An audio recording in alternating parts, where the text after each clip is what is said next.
আমাদের জানা মতে জনাব খায়রুল হক সাহেবের বিরুদ্ধে দুটা মামলা দায়ের করা হয়েছে, যে কারণে আমরা বলছি আমরা আইনজীবী সমাজ অত্যন্ত হতাশ, ক্ষুব্ধ।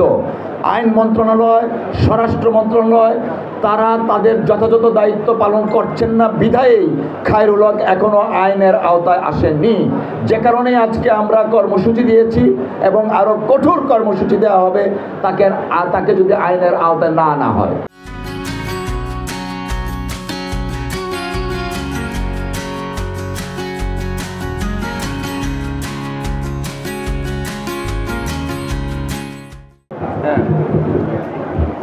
মূলত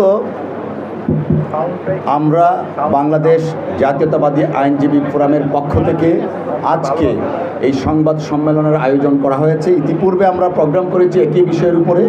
আমরা আইনজীবী সমাজ অত্যন্ত হতাশ, ক্ষুব্ধ এবং আমরা মনে করছি আইন মন্ত্রণালয় এবং স্বরাষ্ট্র মন্ত্রণালয় তারা যথাযথ দায়িত্ব পালন করছেন না বিধায় খায়রুল হক সাহেবকে এখনও আইনের আওতায় আনা হয়নি, যে কারণে বাংলাদেশের আইনজীবী সমাজ হতাশ এবং ক্ষুব্ধ। আর তারই প্রেক্ষিতে আজকের এই সংবাদ সম্মেলন। আপনারা জানেন 5ই আগস্টে শেখ হাসিনা পালানোর পর এদেশের আবাল বৃদ্ধ বনিতার দাবি ছিল শেখ হাসিনার মতোই দোষী হচ্ছে খায়রুল হক। তার হাত দিয়েই জুডিশিয়াল কুর মাধ্যমে বাংলাদেশে তত্ত্বাবধায়ক সরকার ব্যবস্থা বিলোপের মাধ্যমে গণতন্ত্রকে হত্যা করা হয়েছে। শেখ হাসিনা গণতন্ত্র হত্যার জন্য যেভাবে দায়ী, ঠিক তেমনিভাবে খায়রুল হক সাহেবও দায়ী। কিন্তু অত্যন্ত পরিতাপের বিষয়, আইন মন্ত্রণালয় এবং স্বরাষ্ট্র মন্ত্রণালয় এখন পর্যন্ত তাকে আইনের আওতায় আনার কোনো ধরনের তারা কোনো পদক্ষেপ নেননি, যদিও খায়রুল হক সাহেবের বিরুদ্ধে মামলা দায়ের করা আছে। বিচারকের আসনে বসে তিনি যে দেশের প্রতি অবিচার করেছেন তার দৃষ্টান্তমূলক শাস্তি না হলে ভবিষ্যতে আরেকজন খায়রুল হকের জন্ম হয়তোবা হতে পারে, যে কারণে খায়রুল হকের বিচার এমন হওয়া উচিত যেন ভবিষ্যতে আর নতুন কোনো খায়রুল হক বিচারাঙ্গনে সৃষ্টি না হয়।